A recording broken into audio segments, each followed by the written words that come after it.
Iran's parliament is calling for stronger strategic deterrence today.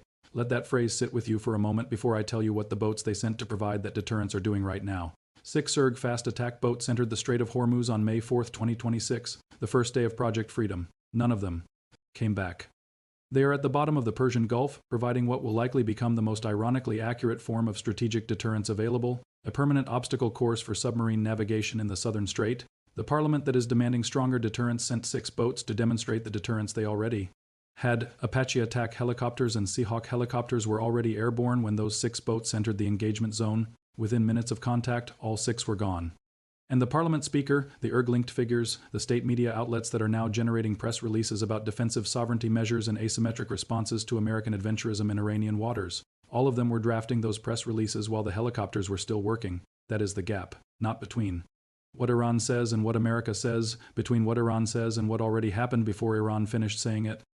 And that gap between the rhetoric being issued and the operational reality that existed before the rhetoric was written is the most honest and most revealing thing about where this confrontation stands on May 5, 2026.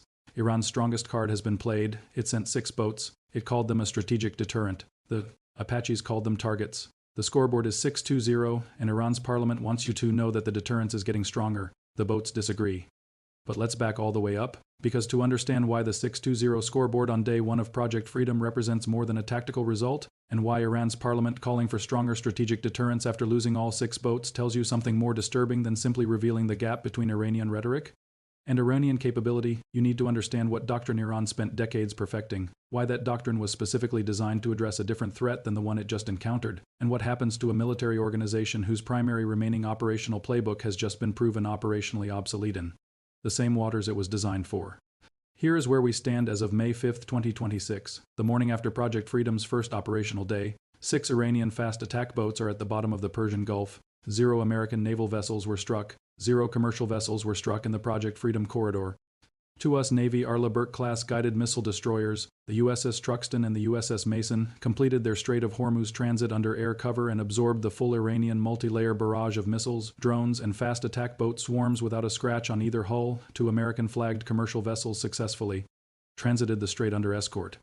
CENTCOM's intercept rate on day 1 across missiles, drones, and boats was 100% except for 1 drone that hit energy infrastructure in the way, sparking a fire that wounded 3 Indian nationals. Secretary of Defense Pete Hegseth and Chairman of the Joint Chiefs General Kane confirmed in a press briefing this morning that since the ceasefire was announced on April 8, Iran has fired at commercial ships 9 times and attacked US forces more than 10 times.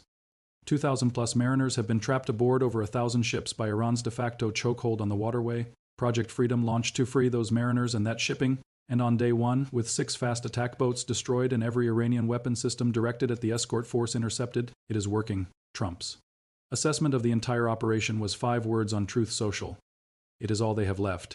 Now let me give you exactly how Iran is framing the result that everyone else on Earth can see on the scoreboard, because the language Iran chose tells you more about the internal dysfunction of the IRG's information apparatus than any intelligence assessment could. Iranian leadership, whoever that may be, at this specific moment, given the confirmed command fragmentation, told the world that the fast attack boat operations were defensive sovereignty measures, that US actions in the strait amount to aggression threatening regional stability, that in their words they are just getting started. Iran's parliament is vowing stronger strategic deterrence. IRG-linked figures are promising asymmetric responses to what they call adventurism in Iranian waters. Read every one of those phrases against the operational facts they are describing: defensive sovereignty measures. The doctrine of sending fast attack boats to harass commercial shipping from 87 nations and fire weapons at vessels belonging to countries not involved in any conflict with Iran is being described as defending sovereignty. 6 boats going into an engagement zone where Apaches and Seahawks were already airborne is being described as defensive. The boats that did not come back are the physical evaluation of that defense, adventurism, opening an international waterway through which a quarter of the world's oil trade passes, after Iran's own blockade held over 2,000 mariners from 87 countries hostage for weeks, is being called adventurism. The countries whose ships were stuck are asking different questions about who the adventurer is in this situation. We are just getting started. This is the statement that requires the most careful analytical attention because it is the one that tells you the most about where the IRG's strategic calculus currently sits. 6 boats were sent. Doctrine calls for 2240. 6 is not just getting started. 6 is the entire IRG Navy's Day 1 contribution to a confrontation that its doctrine was supposed to dominate. If they are just getting started, the question Admiral Cooper has already answered is why they are just getting started with 6 boats when getting started properly would have required 2240. The answer he provided was the entire analytical picture in a single sentence. Iran typically deploys 22-40 fast attack boats in a harassment swarm. This time only 6 showed up. Now let me give you the reason 6 showed up instead of 22-40, because this is the most operationally revealing data point in the entire Day 1 picture, and most coverage has treated it as a curiosity rather than the central story. The IRG's 2008 decentralization reform distributed operational autonomy across 31 semi-autonomous regional corps specifically designed to survive leadership losses. That design feature is why the organization is resilient against decapitation strikes. It is also why, when a unified operational response is required, the organization produces 6 boats instead of 22-40. The IRG Navy has been operating without a confirmed commander since March 30th. More than a month of command vacancy at the top of the force responsible for the Strait of Hormuz, the fast attack boats, and the mines. Without confirmed central command authority, the autonomous regional IRG naval commanders are making independent assessments of whether committing their boats to the Project Freedom engagement zone is in their regional faction's interest. Some assessed yes, some assessed no. The combined output of those independent assessments was 6 boats instead of a functional swarm. The doctrine required 22-40.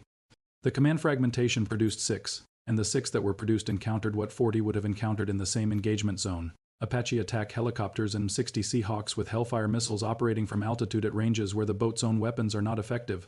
All 6 were destroyed. None came back, and the regional commanders who decided not to commit their boats on Day 1 now have a data point about what Day 1 produced that will inform their Day 2 calculations.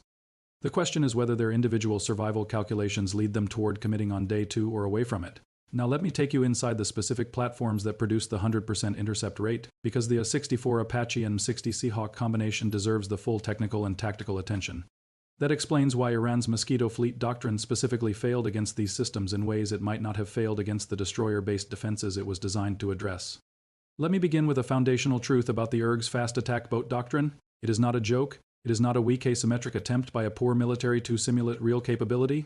Iran's small boats warming doctrine is a genuinely serious asymmetric capability that American military planners have war-gamed for decades, and that American fighter pilots, including the one producing the analysis you are hearing right now, practiced against in their pre-deployment workup specifically because the threat was real enough to take seriously.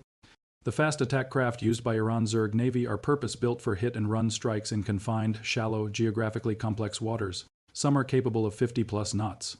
They operate in coordinated swarms, attacking simultaneously from multiple vectors, specifically designed to present too many simultaneous engagement requirements for a single large warship's defensive systems to process and defeat before one or more boats closes to effective weapons range. Some can be loaded with explosive charges and converted to unmanned kamikaze vessels capable of striking a larger hull with enough force to cause serious damage. This doctrine was designed for a specific adversary profile. Large, relatively slow surface combatants constrained by water depth and channel geometry in the confined island-dotted waters of the southern strait, unable to maneuver effectively against a distributed swarm attacking from multiple directions simultaneously. The doctrine exploits the ship's size and draft against it, using the geography to deny the kind of wide water maneuvering room that would allow a destroyer to use its speed and firepower advantage effectively. That is the threat. That is why American planners took it seriously. And that is the threat that the A-64 Apache and M60 Seahawk combination eliminates at its foundational level by removing the geography advantage that the entire doctrine is built around. The A-64E Apache Guardian, the current frontline variant of the U.S. Army's primary attack helicopter, brings 3 simultaneous weapon systems to the fast attack boat engagement that together constitute an engagement capability more than sufficient to defeat any individual boat and collectively sufficient to prosecute an entire swarm. The 30mm M230 chain gun mounted under the forward fuselage and slaved to the gunner's helmet through the integrated helmet and display sighting system fires at approximately 625 rounds per minute and points wherever the gunner looks.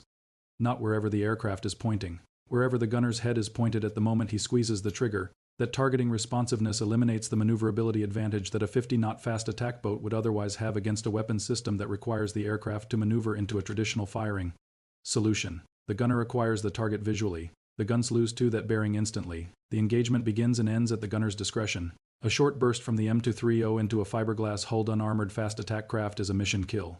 Not a probability of mission kill, a mission kill. The structural integrity of a fiberglass speedboat hull does not survive 30mm rounds at that round count per second. Beyond the chain gun, the A-64E carries up to 16 AG-M11 for Hellfire missiles on its 4 stub-wing hardpoints, laser-guided, effective too.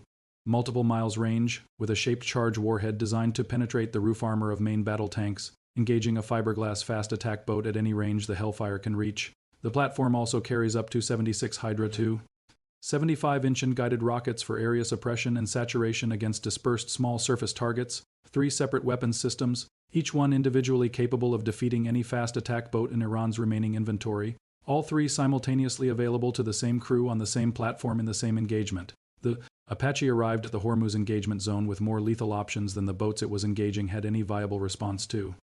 The M60's Seahawk provides the naval aviation complement that makes the Apache and Seahawk combination specifically devastating against distributed swarm attacks across the entire southern strait operational area, where the Apache brings Army attack aviation from amphibious assault ships positioned in the operational area. The Seahawk brings anti-surface warfare capability from every destroyer and cruiser in the Project Freedom escort formation. Every surface vessel in the escort package has organic Seahawk capability available for immediate launch. That distributed availability means there is no approach vector to any vessel in the escort formation that is not covered by Seahawk-capable platforms. 2 GET-700 turboshaft engines give the Seahawk a maximum airspeed of approximately 180 knots and a service ceiling of approximately 13,000 feet. Its combat radius covers the entire strait from ships positioned at the mouth of the engagement zone. Full day-night sensor suite capability. Hellfire missiles for precision anti-surface engagement. Crew-served machine guns for close-in work against boats that have already been identified and are being prosecuted. The Seahawk's mission is specifically built around this engagement type. It was not adapted to the Hormuz threat. It was designed for it, and together, the Apache and Seahawk combination created an engagement environment in the southern strait on May 4th where the IRG's fast attack boat doctrine encountered a specific tactical mismatch that its entire operational design had not accounted for. The doctrine was built to swarm destroyers in confined waters. The destroyers had Apaches and Seahawks overhead. The geometry advantage that the confined waters provided to the swarm was eliminated by platforms that are not constrained by water depth, channel width, or any of the geographic features that make the southern strait a challenging operating environment for surface vessels.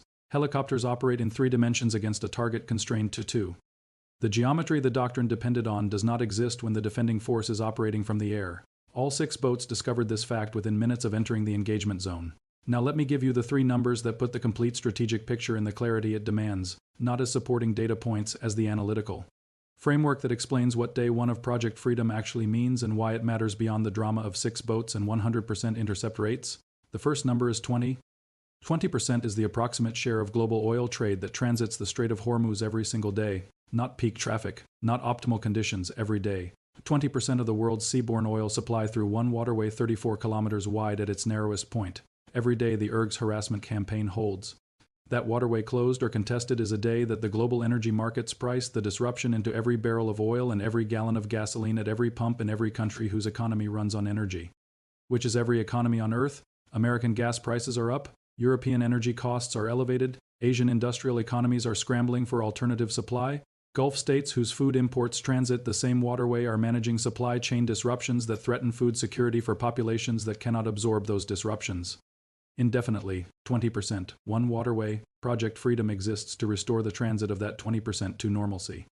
And Day 1 produced 2 commercial vessels through the strait, establishing that the transit is possible and that the IRG cannot prevent it when the U.S. military is committed to enabling it. The second number is 87. 87 countries have vessels stranded by Iran's de facto blockade of the strait, confirmed by CENTCOM. In official operational communications, those are not American ships. Those are not vessels belonging to countries in any conflict with Iran. They are the commercial shipping of 87 sovereign nations, including neutral countries, countries that have not taken positions on any aspect of the American-Iranian confrontation, countries that sent their ships through an international waterway and had those ships held hostage by an IRG that apparently considers sovereignty to extend to the right to fire weapons at South Korean cargo ships. Trump called out the South Korean vessel attack specifically and asked whether Seoul might want to join the mission. That is not a casual observation. It is coalition building through the operational record Iran is creating with every vessel it attacks from a nationality that then becomes a potential coalition member, the 87. Countries provide the multilateral legitimacy for Project Freedom that makes it an international response to an international problem rather than an American military operation in a bilateral confrontation. Every country whose ship gets fired on becomes a country whose government has domestic political justification to contribute to the response. The third number is 6 out of 6, 0 out of 6 back. Iran committed 6 fast attack boats to the engagement zone on Day 1 of Project Freedom. All 6 were sunk, every Iranian cruise missile, drone, and weapon system directed at the U.S. escort force was intercepted except one drone that hit way infrastructure. The 100% intercept rate on boats is the number that cannot be explained away by the defensive sovereignty measures framing. Boats went in, boats did not come back. The percentage of boats that returned is 0. For a doctrine built specifically around the concept of saturation, sending enough simultaneous threats that some percentage penetrates any defensive coverage and achieves target effect against the vessel being swarmed, Iran achieved zero penetration of the American defensive envelope and lost 100% of the surface assets. It committed to the operation, that is the empirical verdict on the doctrine's effectiveness against this specific force package. And the IRG commanders who survived day one cannot run the arithmetic and arrive at a different conclusion. 6 boats produced 0 results and 0 survivals. The math does not improve by sending more boats if the Apaches and Seahawks are airborne and have sufficient ordnance to engage whatever is sent. Now let me bring the 3-track convergence into the complete strategic picture, because day one of Project Freedom is not an isolated tactical event at a single point in a larger conflict. It is the moment when the financial track, the military track, and the internal collapse track all arrived at the same operational demonstration simultaneously. Financial track. The blockade has cost Iran $4.8 billion in lost oil revenue since April 13th, that is $240 million per day. Kharg Island's storage capacity is approaching its physical ceiling. The 6-week countdown to forced well shutdown that Foreign Policy's April 28 analysis calculated is running. China declined Iran's 16% discount offer and redirected to Russian supply. The IRG cannot reliably pay its soldiers. The financial track is running through day 2 of Project Freedom at exactly the same pace it ran through day 1. Nothing about the fast attack boat result changes the financial clock. Military track, 6. Fast attack boats sunk on day 1, 120 Iranian naval vessels destroyed since February 28, 44 mine-laying watercraft eliminated. 85% of Iran's missile-making capability degraded. The IRG Navy without a confirmed commander for over a month. The Autonomous Regional Command fragmentation producing 6 boats instead of 2240. Every Iranian missile and drone directed at the escort force intercepted. 2 commercial vessels through the strait. 2 destroyers through the strait. The military track is running and its direction after day 1 is not ambiguous. Iran sent its available doctrine. The doctrine produced 0 results. The track is running. Internal collapse track. IRG command fragmentation producing 6 boats instead of doctrine's 2240. Security forces with late salary payments and documented desertion increases. An internet shutdown that is the regime's own honest assessment of its domestic political vulnerability. A foreign minister who returned from St. Petersburg with an empty list. A parliament speaker demanding stronger strategic deterrence after 6 boats proved the existing deterrence inadequate, and an information apparatus claiming defensive sovereignty measures while the boats that conducted those measures are at the bottom of the Gulf. All 3 tracks are running simultaneously and all 3 are moving in the same direction. Here is the complete honest strategic assessment. Iran's parliament calling for stronger strategic deterrence today is the loudest available signal that the IRG's leadership has not yet processed what day 1's result means for the doctrine they were counting on to make Project Freedom operationally costly, a military organization that understood what happened to its 6 boatsmen. The Apache and Seahawk engagement zone would not be calling for stronger deterrence through the same fast attack boat doctrine that just produced 6 boats at the bottom of the Gulf. It would be assessing whether the next commitment of boats produces a different result or the same result at greater scale, and the answer to that assessment is visible in the day 1 data. If 6 boats produced 0 results and 0 survivals against this force package, the number of boats that changes the outcome is not 20 or 40. It is whatever number exceeds the combined engagement capacity of the Apaches and Seahawks committed to the operation. Given that CENTCOM has over 100 land and sea-based aircraft committed to Project Freedom and can surge additional rotary wing assets from amphibious assault ships and carrier deck space as needed, the number of boats required to exceed that engagement capacity is not a number the IRG's remaining inventory can field. The doctrine is not inadequate because 6 boats is not enough boats. The doctrine is inadequate because helicopters operating from above eliminate the geography advantage that the entire doctrine was designed to exploit. More boats with the same doctrine encounter more Apaches with the same ordnance. The structural risk that every analyst watching this situation needs to maintain focus on after day 1 is not the IRG's remaining fast attack boats. It is the Autonomous Regional Command Structure's response to the day 1 result and the specific calculations individual commanders are making about whether committing to day 2 serves their faction's interests in the internal IRG power competition. An organization with unified command authority and coherent strategic direction would absorb the day 1 result and adjust its approach. The decentralized autonomous regional structure produces independent calculations by individual commanders who have different threat assessments, different resource positions, and different views of what action or inaction best serves their faction's survival in the post-conflict internal power realignment. Some will decide that committing their boats on day 2 demonstrates fighting spirit that protects their faction's position. Some will decide that losing their boats weakens their faction's position and that withholding them is the better calculation. And the combined output of those different autonomous calculations is what CENTCOM encounters on day 2. That unpredictability, the inability to know how many boats will be committed from how many directions at what moment, is the residual risk that makes the post-day 1 situation still require the full attention that 15,000 American service members and over 100 aircraft are providing. 6 boats went into the engagement zone on May 4th, 0 came back. Iran's parliament called for stronger strategic deterrence. The boats that were supposed to provide it are now habitat for marine life in the Persian Gulf. 2 commercial ships are on the other side of the strait for the first time since Iran's chokehold began. 2 destroyers completed the transit without a scratch on either hull. And the Apaches and Seahawks that produced the 620 scoreboard are still airborne and still armed. Project Freedom is not over. The IRG's remaining fast attack boats are still a risk even if the doctrine they represent has been empirically discredited in the engagement zone. The autonomous regional commanders are still making their Day 2 calculations, and the Trump administration's warning that any further interference could result in Iran being blown off. The face of the Earth is still the operational alternative sitting behind the escort mission that Apaches and Seahawks are executing, 20% of global oil trade, 87 countries with stranded vessels, 6 boats in and 0 boats out. That is the complete picture of where this confrontation stands on the morning of May 5, 2026. Iran says they are just getting started. The scoreboard says they started with 6 boats. The Apaches and Seahawks say how that starting went. Drop your prediction in the comments. Does Iran commit more boats on Day 2 and discover the same result, or do the autonomous regional commanders process the Day 1 data and decide the calculation has changed? Subscribe and turn on notifications. The Apaches are still airborne. The Mosquito fleet sent its opening statement. The helicopters wrote the response, and the next chapter of this confrontation is already being decided in autonomous or regional command posts where individual commanders are looking at the Day 1 scoreboard and running numbers. We will see you in the next one.